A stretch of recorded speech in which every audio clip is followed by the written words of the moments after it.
नमस्कार दोस्तों, स्वागत है मेरे चैनल पे। आज मैं हाज़िर हूँ वीडियो लाके क्योंकि मुझे बहुत से लोग ये क्वेश्चन कर रहे हैं कि जब से एडिक्विटी आया है तो बहुत डरे हुए हैं कि क्या चीटिंग होगा, क्या स्कैम होगा। क्योंकि बहुत जगह ये भी न्यूज़ दिखाई गई है कि मध्य प्रदेश में मतलब स्टेट के एग्ज़ाम्स कराया था, वहाँ बहुत चीटिंग हुआ था। और ये यूपी पुलिस का कराया था, वो भी चीटिंग हुआ था। तो क्या एसएससी में भी ऐसा होगा? तो मैं सारी क्लैरिटी दूंगा इस वीडियो में, ठीक है। और साथ ही साथ जो कल कोर्ट केस हुआ था उसके बारे में भी मैं तुमको अपडेट देता हूँ। और क्या आगे हो सकता है अपने एक्सपीरियंस के हिसाब से वो भी बताऊँगा। सीजल 2023 कोर्ट केस के बारे में भी बताऊँगा, ठीक है। हर चीज़ इस वीडियो में बताऊँगा। लेकिन उससे पहले मैं एक रिक्वेस्ट करता हूँ कि प्लीज़ आप लोग जो भी आते हो तो सिर्फ वीडियो देख के भाग ना जाया करो, ठीक है। सब्सक्राइब कर दिया करो। इतनी ऑथेंटिक बातें बताता हूँ, स्टिल आप लोग नहीं करते हो तो अच्छा नहीं लगता है, ठीक है। तो और अगर आगे चाहते हो कि अच्छी अच्छी बातें बताऊं तो सब्सक्राइब करो, मुझे भी सपोर्ट करो भाई, ठीक है ना। चलिए स्टार्ट करते हैं, कोई बात नहीं। पहली बात हम लोग स्टार्ट करते हैं क्या, एडिक्विटी के बारे में, ठीक है। तो बहुत डरे हुए हैं तो मैं पूरा क्लैरिटी बताता हूँ, ठीक है। अब आप ये बताओ मुझे, जब तक टीसीएस था, ठीक है, तो जो भी स्कैम करते थे, जो भी मतलब चीटिंग करवाते थे, या कोई भी मतलब उनकी जो गैंग होती थी जो चीटिंग करवाती थी, तो उसका क्या काम होता था?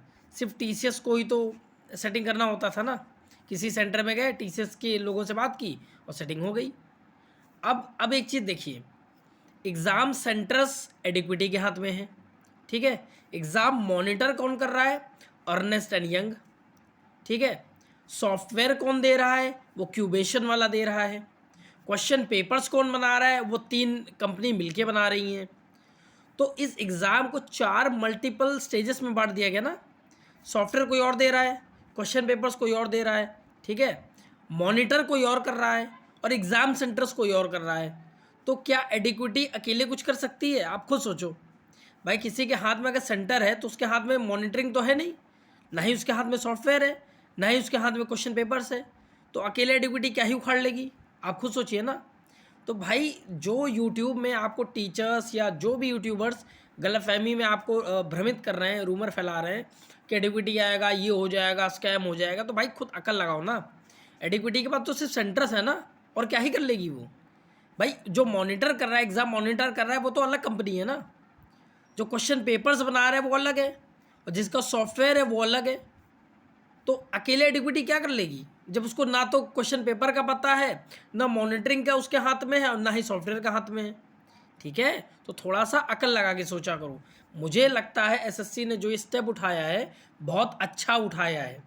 बस इसने एक गलती ये कर दी कि एडिक्विटी की जगह टीसीएस को अगर एग्ज़ाम सेंटर्स दे देती ना तो ज़्यादा अच्छा होता। लेकिन फ़िलहाल अभी भी जो इन्होंने किया है तो कोई बहुत ख़राब नहीं है, मुझे लगता है पहले से बेटर है, ठीक है। तो ये रूमर्स से आप बच जाइए, भाग जाइए। जो टीचर्स आपको बेवकूफ़ बना रहे हैं या यूट्यूबर्स बेवकूफ़ बना रहे हैं कि एडिक्विटी आ जाएगी तो ये हो जाएगा, वो हो जाएगा, ऐसा कुछ नहीं होगा। ये मैं जस्ट मानता हूँ कि उनकी कहीं ना कहीं एक तरीके से ना आधी अधूरी नॉलेज है, और आधी अधूरी नॉलेज जो ना बहुत हानिकारक होती है, ठीक है। बस मैं यही कहना चाहूँगा। अब तो मैं ऐसा मानता हूँ कि जो प्रोबेबिलिटी ऑफ स्कैम है ना, वो 4 टाइम्स रिड्यूस हो जाएगा, बढ़ना नहीं, घट जाएगा। क्योंकि आपको एक आदमी को सेटिंग करना है किसी चीटिंग के लिए, वो इजी होता है एज़ कम्पेयर टू 4 अलग अलग कंपनियों को सेटिंग करना, ठीक है। तो ये स्टेप मेरे हिसाब से अच्छा है भाई, इसको ख़राब स्टेप मत समझो, ठीक है। तो आप लोग अपना पढ़ाई करते रहो, जैसे भी पढ़ रहे थे वैसे ही करो। पेपर का लेवल ऊपर नीचे होगा लेकिन कॉन्सेप्ट्स नहीं होंगे, चेंजेस नहीं होगा, पैटर्न में कोई भी चेंजेस नहीं आएगा, हर चीज़ वही रहेगा, ठीक है। और पहली बार जो भी एग्ज़ाम होता है वो अच्छा ही होता है, ठीक है ना।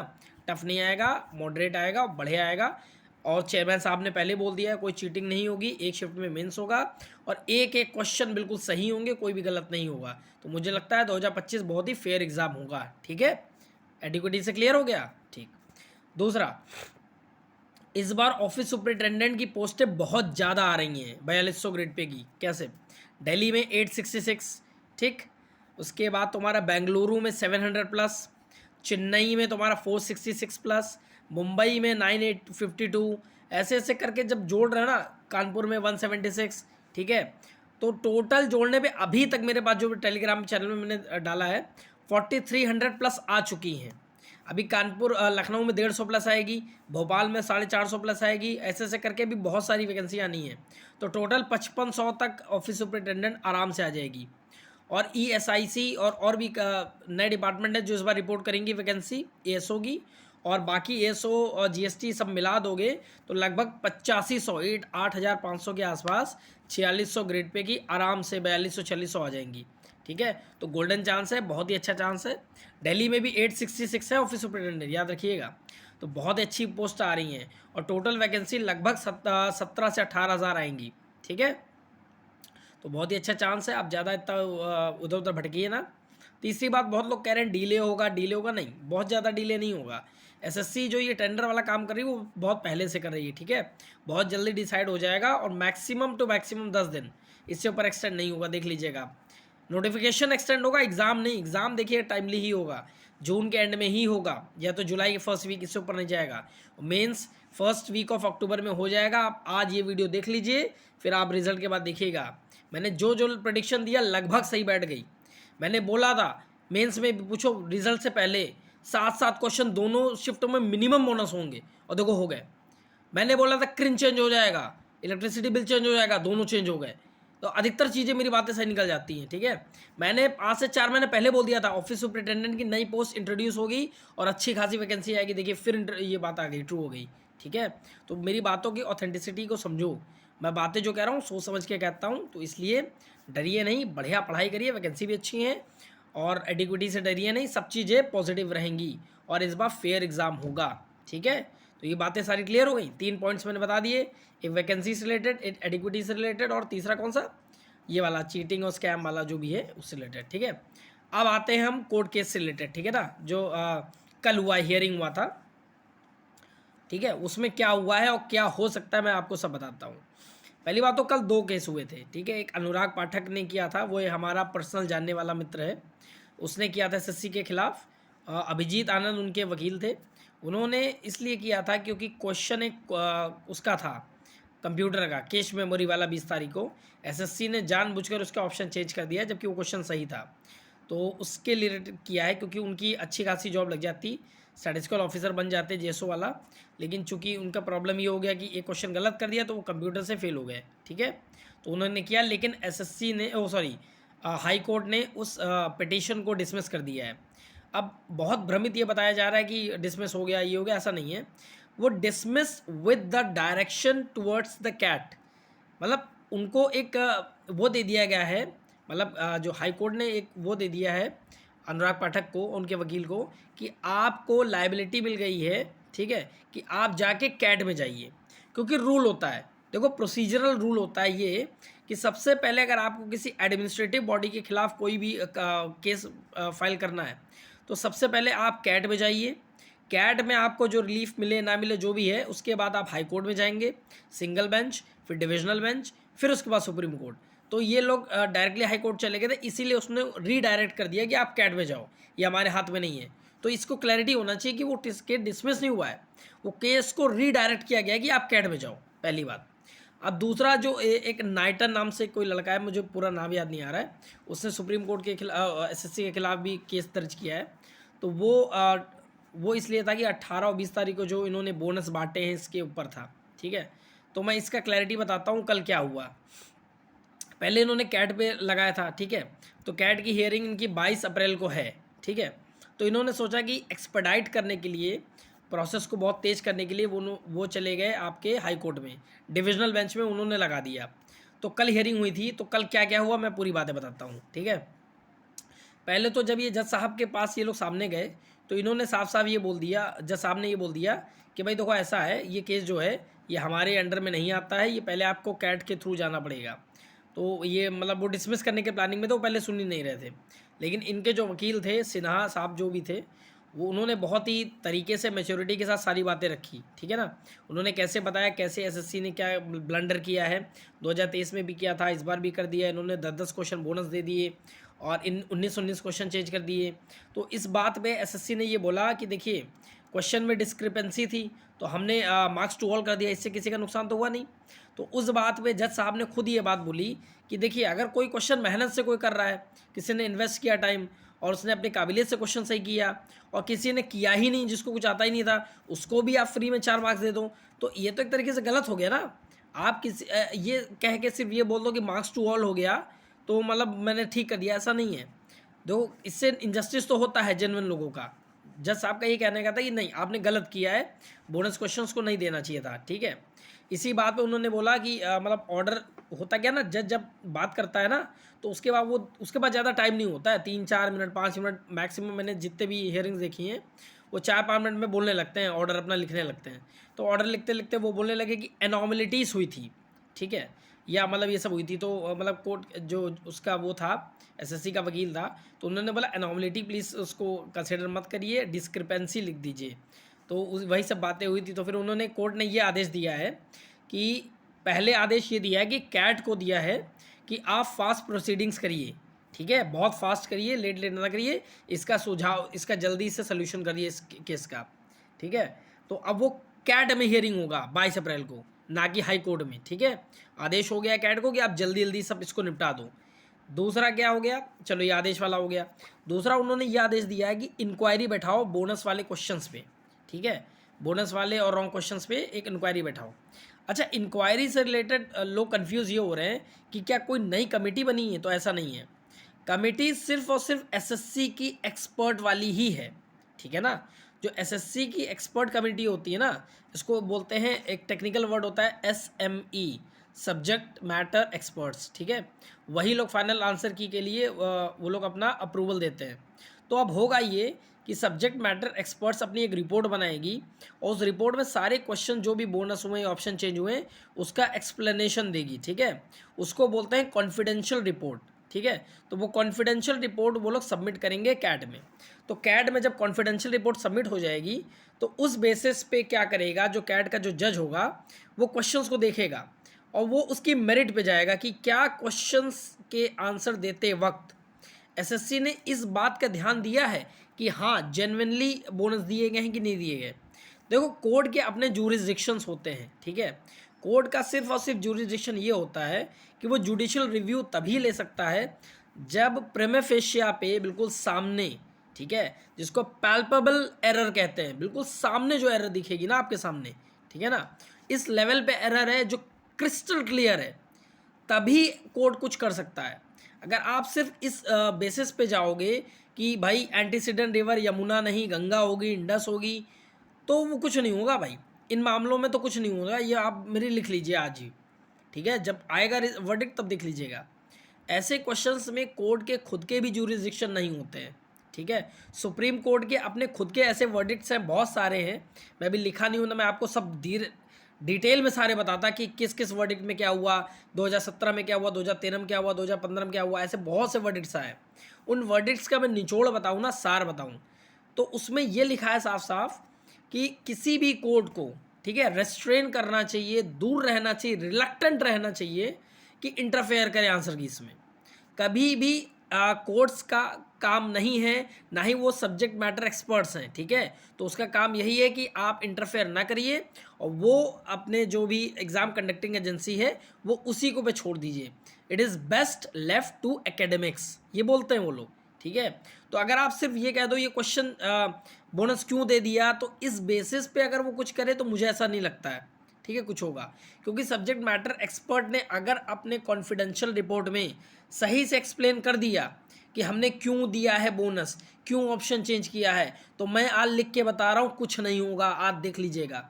2 साल बाद भी केस चलता रहेगा लेकिन अंत में कुछ होगा नहीं, ये बात आप लिख लीजिए, ठीक है। मैं बहुत एक्सपीरियंस के साथ बता रहा हूँ, मेरे पास बहुत एक्सपीरियंस है इसलिए बता रहा हूँ, ठीक है। जब तक कोई क्वेश्चन इस लेवल पे गलत नहीं होता है कि जज सामने से देख के कहते हैं हाँ ये गलत है, तो ही वो आपके अगेंस्ट जाएगा, ठीक है, मतलब एजेंसी के अगेंस्ट जाता है। और वो भी तब, देखो बहुत से केसेस तभी होते हैं जब फाइनल रिजल्ट नहीं आता है, तब ऐसा होता है। फाइनल रिजल्ट आ चुका है, 24 अप्रैल को रोजगार मेला है, अब आप सोच रहे हो कि रोजगार मेला में नियुक्ति बांट दी जाएगी, फिर ज्वाइनिंग दे दी जाएगी, उसके बाद जॉब छीन ली जाएगी, तो इतना आसान नहीं होता है मेरे भाई, ठीक है। ऑल्दो क्लॉजेस लगा दिए जाते हैं कि आपकी appointment is subject to the dash dash dash order of the honourable high court या फिर कैट, ठीक है, लेकिन वो सिर्फ लिखा होता है, रियलिटी में ऐसा होता नहीं है, ठीक है। अब कई लोग मुझे ये बात बताएंगे या कमेंट में ऐसे बोलेंगे, देखिए वेस्ट बंगाल स्कूल सर्विसेज वाला जो केस कल हुआ था 25,000 का, उसमें सुप्रीम कोर्ट ने 6 साल बाद 8 साल बाद वो रद्द कर दिया। तो उसका केस डिफरेंट था, मेरी बात समझो। वहाँ पे क्या हुआ था ना, मेलाफाइड इंटेंशन था। ध्यान से इस वर्ड को समझो। उसमें साफ साफ मेलाफाइड इंटेंशन दिख रहा था कि गवर्नमेंट ने जानबूझ के उसमें धांधली की है। सुप्रीम कोर्ट के ऑर्डर्स में बहुत अच्छे अच्छे वर्ड लिखे थे, ठीक है ना, विटिएशन और ये मेलाफाइड इंटेंशन, ये वो स्कैम, डेलिबरेट ये फ्रॉड। तो डेलिबरेट जब ये चीज़ होता है ना, उस केस में तो भाई वो कर देगी। फिर ये जान लो, जब आप भाई एक बात समझो ना, अगर कोर्ट को सामने दिख रहा है कि हैवी लेवल पे धांधली हो गई है और जानबूझ के हुई है, ठीक है, मतलब उनका इंटेंशन ही मेलाफाइड था, तब तो वो रद्द कर देगी भाई, ये बात तो सही है। तो आप खुद सोचो, क्या सीजीएल में कोई मेलाफाइड इंटेंशन था? आप बताओ, क्या बहुत बड़े लेवल पे धांधली हुई है? नहीं हुई है भाई। क्या नॉर्मलाइजेशन को धांधली है? नहीं, नॉर्मलाइजेशन का रूल तो पहले से लगा हुआ है, फॉर्मूला पहले से लगा है। क्या एसएससी ने अलग पैदा कर दिया है? नहीं किया है। क्या बोनस के चीज़ें नहीं होती हैं, आज से हो रही हैं? क्या पहले से हो रही हैं? राजेश कुमार वर्सेस बीपीएससी 2013 का वर्डिक्ट उठा लो, 45 क्वेश्चन बोनस हुए थे, क्या वो एग्ज़ाम हुआ? नहीं हुआ। तो आप क्या 19 क्वेश्चंस के बेसिस पे आप सोचते हो एग्ज़ाम हो जाएगा, रिवाइज हो जाएगा? नहीं होगा मेरे भाई, ठीक है। तो चीज़ों को थोड़ा सा ध्यान से समझा करो। इन इन मामलों में अगर कुछ हो जाएगा तो मुझे ऐसा लगता नहीं है, ठीक है। तो ये बातें मुझे बतानी बहुत ज़रूरी थी कि कहीं ना कहीं अब देखो, अब कोर्ट जैसे कैट में अब जाएगा ये केस ना, तो वहाँ पे यही बात होगा, सब्जेक्ट मैटर एक्सपर्ट जो होंगे ना, वो अपना कॉन्फिडेंशियल रिपोर्ट देंगे। उन क्वेश्चंस पे कैट वाले जो जज हैं उसको देखेंगे। अगर उन्हें ऐसा फील होगा नहीं, उन्होंने रीज़नेबल होके सब सोच समझ के दिया है अपना एक्सप्लेनेशन, तो भाई मैं बता रहा हूँ कुछ नहीं होगा, आप केस करते रह जाइए, कुछ नहीं होगा, जॉइनिंग हो जाएगी, सब जॉब करते चले जाएंगे, ठीक है। वो तभी कोड करता है, मैंने बताया ना, जब बहुत क्रिस्टल क्लियर कोई सामने गलती दिखती है, वो भी तब जब इन्फरेंशियल प्रोसेस ऑफ रीजनिंग और प्रोसेस ऑफ रैशनलाइजेशन नहीं होता है, तभी वो कुछ कर सकती है, ठीक है। जैसे लास्ट ईयर सीजीएल 2023 में OKEY वाला जो क्वेश्चन था, ओकी, ठीक है, इस बेसिस पे भी हारती ना, मैं बता रहा हूँ एसएससी, बहुत लोग कन्फ्यूज़ हैं, इस बेसिस पे भी एसएससी ना हारती। प्रॉब्लम सिर्फ इसलिए हो गया था क्योंकि सब्जेक्ट मैटर एक्सपर्ट्स ने अपने कॉन्फिडेंशियल रिपोर्ट में ही गलत बोल दिया था कि ये इनवेरिएंट है, ठीक है ना, इनफॉर्मल यूसेज है, तब फंस गई है। तब जज ने बोला जब तुमने मीनिंगफुल इंग्लिश वर्ड बोला है तो तुम इनवेरिएंट कैसे बोल सकते हो, इनफॉर्मल वर्ड कैसे बोल सकते हो भाई? आप समझ में आ रहा है? तो एसएससी के एक्सपर्ट्स ने ही सही से जस्टिफाई नहीं कर पाए। अगर वो जस्टिफाई कर ले जाए तब फिर भूल जाओ, कुछ नहीं होना, वो भी डिसमिस हो जाता, उसी समय डिसमिस हो जाता। तो ये बात है। और 15 अप्रैल को सुप्रीम कोर्ट में OKEY वाले क्वेश्चन पे होगा, ठीक है, सुनवाई। इसके बाद ही रुझान आएंगे, कैसा होगा कैसा नहीं होगा, ठीक है। मैं किसी के भी साथ नहीं हूँ, ना मैं किसी के सपोर्ट में हूँ, ना मैं किसी के अगेंस्ट हूँ, मैं न्यूट्रल इंसान हूँ। एक्सपीरियंस जो होता है मैं वही बातें बता रहा हूँ। मैंने अभिजीत अपने जो फ्रेंड है ना पाठक साहब, जिन्होंने कल डाला था कोर्ट केस किया था हाई कोर्ट में, मैंने उनसे पहले ही बोला था कि भाई कैट में जाओ, वरना हाई कोर्ट क्या करेगा, आपका डिसमिस कर देगा और बोलेगा कैट में जाओ। भाई ने समझा, लेकिन उनके वकील ने उनको ज्ञान दे दिया, नहीं नहीं हाई कोर्ट में कर लूँगा, टेंशन ना लो, हो गया। मैं उनको पहले ही बोला था, आप चाह के पूछ लो जाके पाठक भाई से, सेम मैंने बोला था भाई वो डिसमिस कर सकता है आपको कैट में भेज देगा वापस, और हो गया। मैं फिर आज जो बोल रहा हूँ देख लेगा, आने वाले समय भी होगा। अगर सब्जेक्ट मैटर एक्सपर्ट्स ने पूरी तरह से एक्सप्लेन कर दिया कि ये वजह है। देखो क्रिन, अब बच्चे कहेंगे क्रिन में कैसे बदल दिया, भाई क्रिन का OED में, ठीक है, ऑक्सफोर्ड इंग्लिश डिक्शनरी में वर्ड दिया हुआ है, मेंशन्ड है। इस बात पे वो जीत जाएगी, मैं बता रहा हूँ। इलेक्ट्रिसिटी बिल वाला कॉज एंड इफेक्ट वाला, इफेक्ट पहले नहीं हो सकता कॉज से, ये बात मैं पहले ही वीडियो में बना चुका हूँ, उसमें भी जीत जाएगी, नहीं हारेगी उसमें। बोनस क्वेश्चन में कहेगी हमको डिस्क्रिपेंसी दिखी, हमने बोनस कर दिया, आप क्या कर लोगे भाई? मोनोवेलेंट एनायन, दोनों क्वेश्चन दोनों ही गलत है option, discrepancy bonus bonus bonus, हर क्वेश्चन पे बोनस। बस एक क्वेश्चन ऐसा था जिसमें हिंदू ग्रोथ रेट वाला था, उसमें इन्होंने गलत दिया है, लेकिन मुझे ऐसा लगता नहीं कि उस बेसिस पे अब कोर्ट कुछ करेगा। देखो मेरा अपना पर्सनल व्यू है, ठीक है। और हाँ, गलत तो किया है बिल्कुल। देखो भाई, आपको अंधी मिले, चाहे लॉटरी से मिले, चाहे कैसे भी नौकरी मिली हो, लेकिन मिली है, किसी ने मेहनत से पाई। कुछ परसेंट लोगों को लॉटरी से भी मिली है, ऐसा नहीं है। कोई 290, 299, 300 वाला भी अगर GST बनना है इंस्पेक्टर, तो वो लॉटरी ही थी उसके लिए, ठीक है। या ये भी कह सकते हो भगवान की किस्मत उसकी अच्छी थी उसके ऊपर, ठीक है, जो भी है। लेकिन अब उनको हटा देंगे तो मुझे थोड़ा बहुत रेयर लग रहा है, ठीक है। मेरी मानो तो यार, अगर मैं सही बताऊँ ना, तो तो बोनस के नाम पे, नॉर्मलाइजेशन के नाम पे और मोरालिटी के बेसिस पे आप एसएससी को नहीं हरा सकते हैं। आप चाहे कितना लाख रुपए खर्चा कर दीजिए, देख लीजिएगा आप, ठीक है। एसएससी खुद स्वीकार कर ले हाँ हमसे गलती हुई है तो कुछ चीज़ें बदल जाएंगी, लेकिन वो मुझे लग नहीं रहा है, क्योंकि भाई 24 तारीख को तो रोजगार मेला है ना। अब कैसे वो स्वीकार कर लेगी? जब रोजगार मेला में नियुक्ति बांट देगी तो कैसे स्वीकार करेगी? ठीक है, तो देखते हैं आगे भाई क्या होता है क्या नहीं होता है। हम तो भाई यही चाहते हैं कि किसी भी डिज़र्विंग के साथ गलत ना हो, और साथ ही साथ अगर इसमें कुछ ना भी होता है तो एटलीस्ट 2025 में सब चीज़ अच्छा हो, बस मेरा यही दुआ है। और 2024 में भी जिसके साथ गलत हुआ है भाई, जो डिज़र्विंग था, ठीक है, उसको नौकरी मिल जाए, भले अकोमोडेट करके, अलग से जॉब क्रिएट करके, डीओपीटी को एक ऑर्डर इशू करके जॉब क्रिएट की जा सकती हैं। ऐसा हवा में मत बोलिए कि वैकेंसी नहीं है तो कैसे, ऐसा होता है मेरे भाई। इनकम टैक्स इंस्पेक्टर कानपुर में 7 वैकेंसी वेकेंट हैं, ठीक है, उसके बाद भी 19 कैसे रिपोर्ट हो गई, एक्स्ट्रा कैसे रिपोर्ट हो गई भाई? तो अलग से क्रिएशन की जाती है, उसको बोलते हैं केडर रीस्ट्रक्चरिंग, ठीक है ना। तो रीस्ट्रक्चरिंग के नाम पे आप क्रिएट कर सकते हो वैकेंसीज। वैकेंसी बहुत खाली होती है, ये लोग बस दिखाते नहीं है, ठीक है ना। तो भाई सिंपल बात है, जो डिज़र्विंग है उसको नौकरी मिलना चाहिए भाई, मेरा तो यही मानना है, ठीक है। रिवाइज हो ना हो, मैं किसी के ये समर्थन में नहीं हूँ कि आपको अगर अंधी में नौकरी मिल जाए तो आप ये कह दो कि डिज़र्विंग था, नहीं नहीं नौकरी ना क्यों नहीं मिले भाई, वो डिज़र्विंग है तो उसको मिलना चाहिए भाई, सिंपल बात है। किसी के 345 स्कोर है, 340 है, वो फेल हो रहा है, तो मुझे लगता है सिस्टम का फेलियर है, वो बच्चे की फेलियर नहीं थी, उसकी किस्मत ख़राब थी, और सिस्टम का फेलियर सबसे बड़ा था, ठीक है। तो यही सब सारी मैंने वीडियो मतलब बहुत ही मतलब इन्फॉर्मेटिव वीडियो बनाई है, ताकि सबको क्लियर हो जाए क्या हो सकता है क्या नहीं हो सकता है ना। सारी चीज़ें क्लियर मैंने कर दी हैं। तो भाई अगर वीडियो अच्छी लगी हो तो सब्सक्राइब कर देना और शेयर कर देना, और आगे भी जो अच्छी अच्छी मतलब बातें होंगी मैं वीडियोस के थ्रू लाता रहता हूँ। और मेरे टेलीग्राम चैनल पर ज्वाइन कर लो, आपको ऑथेंटिक इन्फॉर्मेशंस मिलती रहेंगी। और डेली मॉक मैं करवाता हूँ, अच्छे अच्छे टॉपर्स टाइप के लड़के अंडर 500 रैंकर्स भी एग्ज़ाम अटेम्प्ट करते हैं, ठीक है ना। तो आइए जुड़े रहिए, सब्सक्राइब कर देना और शेयर कर देना, ठीक है। Thank you.